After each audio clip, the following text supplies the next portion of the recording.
Hello and welcome everyone to the 5G Factor. I'm Ron Westfall, Research Director here at the Futurum Group, and I'm joined here today by my distinguished colleague, Todd R. Weiss, our team analyst focused on key areas such as telecommunications and naturally 5G. Today, we will be honing in on the major 5G ecosystem developments that have caught our eye over the last week or so. And so, with that, Todd, welcome back to the 5G Factor, and many thanks for joining today. How have you been bearing up between episodes? Well, thanks for having me again, Ron. No, I'm good. I'm glad to be here with you for this episode. Right on. Well, sounds like a good vibe. And with that, many thanks, Todd, as well. Let's jump right in. As we saw, AT&T recently announced its Q3 results, and I believe they were strong. In fact, the third quarter for them was based on solid 5G and fiber subscriber growth. And also, I think it's important to note that AT&T posted pretty much robust year-over-year increases in mobility service and broadband revenues, and that drove higher profitability. Always important. Sure. I think other important key highlights include the fact that AT&T reported revenues of $30.4 billion, dollars, and that's up 1% year over year. And this increase is attributed primarily to higher mobility, Mexico, and consumer wireline revenues, which was partly offset by business wireline revenues. So the revenue increases also are reflecting favorable impacts of foreign exchange rates in Mexico. With that, I think that is part of the reason why we're seeing the cash from operating activities of $10.3 billion dollars, and that is up of $0.2 billion dollars or 2.4% year over year. And that also means year to date, cash from operating activities is up $1.5 billion dollars versus the same period a year ago. So clearly, these are positive. And I think what's also linked to this is that it's notable AT&T's mid-band 5G spectrum now covers more than 190 million people nationwide, and it's on track to reach 200 million people or more with mid-band 5G by the end of this year, 2023. Also, innovation-wise, AT&T supported AST Space Mobile in what can be characterized as the world's first direct 5G voice call between two unmodified smartphones through a low Earth orbit satellite in Earth, also known as LEOs. Plus, and this shows you the momentum here, AT&T reported 296,000 fiber net adds. So, taken together, from my view, the results reinforce A&T's ability to drive network convergence. And I think this is something that we're going to see more of. In fact, this is especially important in relation to 5G and fiber bundling, which was once marketed as fixed mobile convergence from a prior epoch. But what I think we're seeing is true progress in terms of the technical capabilities as well as this business case where fiber and 5G are going to be increasingly merged, both in terms of, say, bundled services, but also how the technologies are co-deployed, co-developed, and so forth. And as a result, with the improved bundled service outcomes, AT&T is also improving its churn outcomes, i.e., lower churns are always helpful, and it can also lower per unit economic costs by having more traction with the bundled services. Plus, I believe it's important to note that AT&T isn't changing its overall CapEx guidance for the remainder of 2023.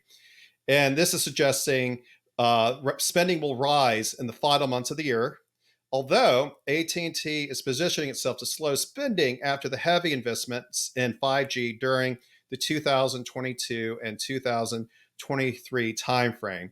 In fact, AT&T is looking to have more level and consistent capex into the foreseeable future, a little less variance in terms of how their capex trends look on a year by year chart, for instance. And to round it out, it's important to observe that AT&T ended the quarter covering 195 million people. I already noted that, but it's in relation to Verizon, it's trailing somewhat, as Verizon is up to 250 million targeted by the end of this year, and T-Mobile plans to have 300 million by the end of this year. So it's a little tonic, but it's demonstrating that AT&T in itself is definitely delivering the results that investors are clearly pleased with. But also, it's demonstrating that this is helping the competitive mix, that it's driving, more competitive pressure, certainly on the big two rivals of Verizon and T-Mobile. But also, we're seeing specific areas where AT&T can claim tangible progress. And I'll stop there for now. And naturally, Todd, I'll turn it over to you. What impressed you most about AT&T's Q3 results? AT&T is establishing the foundation for durable long-term growth. It delivered, get this, 468,000 postpaid phone net adds with continued strong ARPU growth and historically low levels of churn. That's a really great thing for AT&T. It's always a huge thing to worry about. Mobility service revenues, they're up 3.7%. That's achieving the company's best ever mobility operating income. That's a pretty substantial thing with all the competition out there. And plus, consumer broadband revenues, they're up 9.8%. That's a lot, driven by AT&T fiber revenue growth of 26.9%, which surpassed 8 million AT&T fiber subscribers. That doubles their customer base, Ron, in less than 4 years. I understand AT&T's position opposing the FCC's new net neutrality push, as customers are not indicating any broad support for a return of net neutrality. Given the ongoing spectrum challenges and adjustments to the management of the Universal Services Fund, could attain somewhat similar outcomes. Yeah, those are excellent insights on the AT&T results, Todd, and I agree that, for example, the push to return to net neutrality is probably not the highest priority that the FCC should be focused on. And so I think we covered AT&T pretty thoroughly in terms of its Q3 results. So let's turn our view across the ocean and start talking about other CSP strategic initiatives. And I think Vodafone definitely comes to mind, as we saw they came out with an announcement really recently that is specifically Vodafone Italia is expanding its collaboration with Snam, Europe's leader in natural gas. And hopefully I'm doing justice to pronouncing Snam, as it's not a household term in the United States. But this is an important announcement, and we will outline exactly why. What they're doing is they're looking to create the first hybrid 5G mobile private network, or MPN, in the national energy sector, which can then bring more reliable and secure connectivity to at least 23 of Snam's plants. And what Snam is That's actually interesting. absolutely, in fact, I think it's important to know, Yeah, more about Snam's, capabilities. What they're looking to do is, of course, yeah. bringing heating and lighting to millions of houses across Italy. And they want to do it on a stable, sustainable energy basis. And that is why they're working with Vodafone to innovate in this key regard. And according to Vodafone, the hybrid infrastructure will improve 4G and 5G coverage. As we know, 4G is pretty much important to private wireless implementations today and will be into the foreseeable future. But the long term game is 5G, of course. And that is across the SNAM facilities, but also for the local population through the surrounding public network. And this is what I think is important, is we're going to see more of this blending. You definitely need, for example, a dedicated private network for the facilities, but you also need the resources of a public network when you're talking about anything that's wide coverage. We're talking about transportation applications, logistics, and so forth, public safety, which, Wi-Fi, for example, cannot address by itself. Also, the network is configured so that a Vodafone MPN SIM is enabled for the use of private and public data services in one of the 23 sites covered by the 5G network infrastructure, and will work even when a mobile network is covered only by public Vodafone, and therefore in the absence of private MPN coverage, reinforcing my observation about the increasing importance of private public convergence.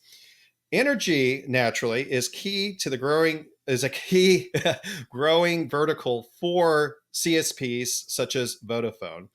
And I think it's important to note this because, for one, it aligns with their key objective of attaining profitable scaling with edge computing. This is something that I think we're in talking with the CSPs is a clear top priority.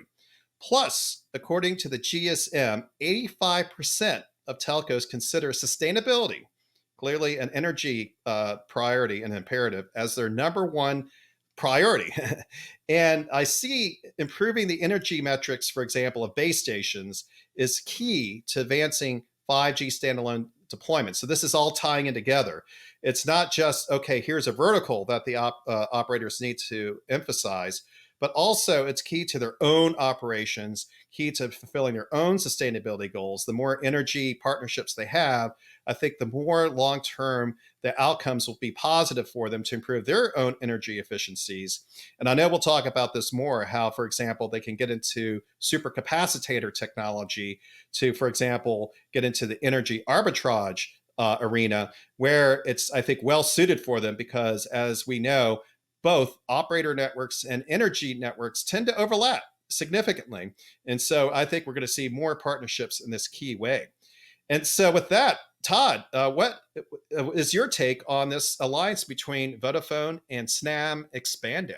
Yeah, I think this is pretty interesting too. And I had looked up a little bit more about Snam. It's an Italian energy infrastructure company. So, from my view, it's important to understand that the hybrid private network will support devices like field sensors, which monitor things like pressure, vibration, other meters capable of collecting large quantities of data locally. This is all huge stuff for enterprises, for industry, for manufacturing, for infrastructure, for public utilities, everything.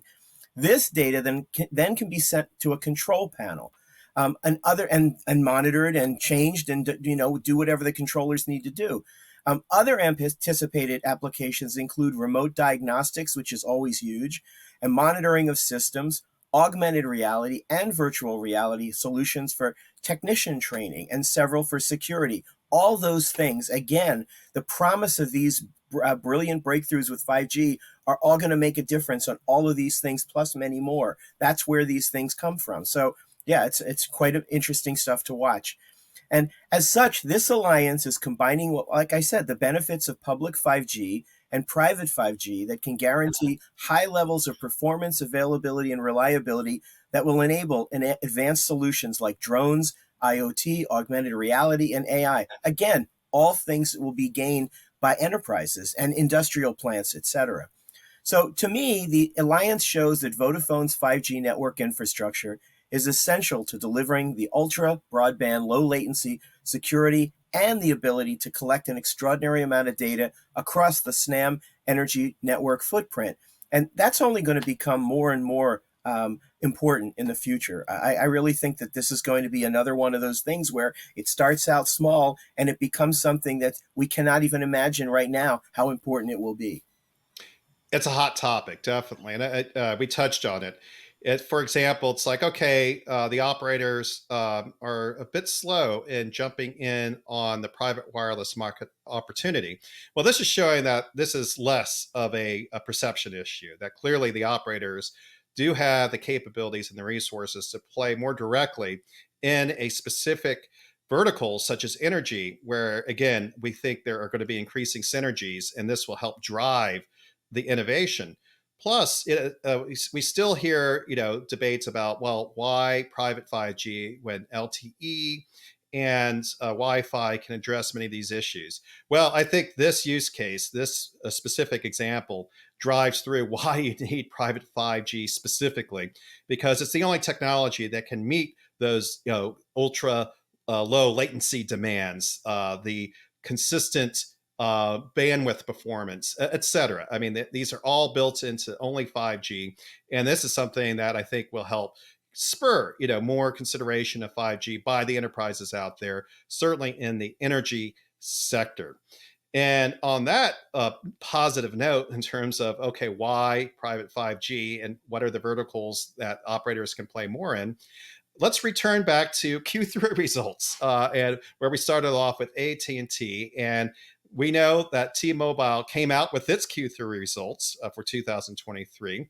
And like its two major competitors, AT&T and naturally Verizon, they posted mostly better than expected results, including a raise in guidance for the remainder of this year.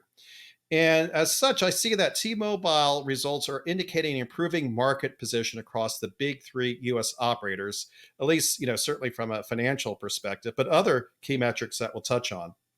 And this, I think, correlates directly to the fact that T-Mobile shares did go up 2% after reporting these results. And it's following, again, on the AT&T's results that yielded a vote of investor confidence, as well as Verizon, its most recent results, getting that same outcome. And a couple of important highlights is that for T-Mobile, the core adjusted EBITDA, which is adjusted EBITDA less lease revenue, is expected to be between now 29 billion and 29.2 billion. And that's an increase from the prior guidance of 28.9 billion to 29.2 billion. So surely this is something that is demonstrating tangible improvement. And again, is defeating the expectations that this something like that would not actually occur in the Q3 results. And also notably is the fact that T-Mobile has demonstrated that the major synergies from the Sprint acquisition is now expected to be approximately $7.5 billion. So that, I think, is something that all of us are interested in seeing, how the outcome from the acquisition is improving the synergy outcomes. And one final observation, I'll turn it over to you, Todd, of course. What you see coming out of these results is that T-Mobile is continuing to deliver on its plan to return value to its stockholders by buying back $2.7 billion of common stock throughout the quarter. And it's also basically looking to, again, demonstrate substantial capital return program results and introducing a dividend for the first time in company history. So that definitely leaped out, introducing the dividend. I mean, that I think is clearly a tangible progress outcome. And finally, and this will segue into more conversations we'll have, but the company announced its ultra capacity 5G network now covers, again, 300 million people, or will certainly by the end of this year. We touched on that in the AT&T conversation. And that's, again, due to the fact that they're using dedicated mid-band spectrum. And so this is actually ahead of schedule. So let me amend that. That T-Mobile reached its end-of-year goal in advance. And so that, I think, is something that deserves kudos and extra spotlighting. And so, Todd, what is your take on, the T-Mobile Q3 results? Well, I'm pretty impressed. The FWA, fixed wireless access customer base of 4.2 million, which is most impressive as it races toward increasing its total to over 7 million by 2025. That's a lot. That's going to almost double it in a little more than a year. Hot on the heels, Verizon gained 384,000 new FWA customers. So the wars are continuing between these two companies for these fixed wireless access customers, which are important to them. T-Mobile added, according to their numbers, 800 paid phones to its network during the quarter, which again, that's almost a million. That's a lot of new customers. Again, leading the industry in that statistic, and also exceeding again most analyst expectations. You got to wonder where those are coming from. So somebody's losing them, because I don't know if there's just more and more people doing this, buying phones and gaining service. So somebody's probably losing some of this. The company also said it now expects to gain a total of between 5.7 million and 5.9 million postpaid net customer additions during the whole of 2023, which is amazingly an upgrade from its prior guidance of 5.6 million to 5.9 million. So it's a little bit of a gain in their expectations based on their guidance. The company also raised its expectations for earnings for the year, so that's a positive for them. And AT&T said it now expects to gain a total of between 5.7 million and 5.9 million postpaid net customer additions during the whole of 2023.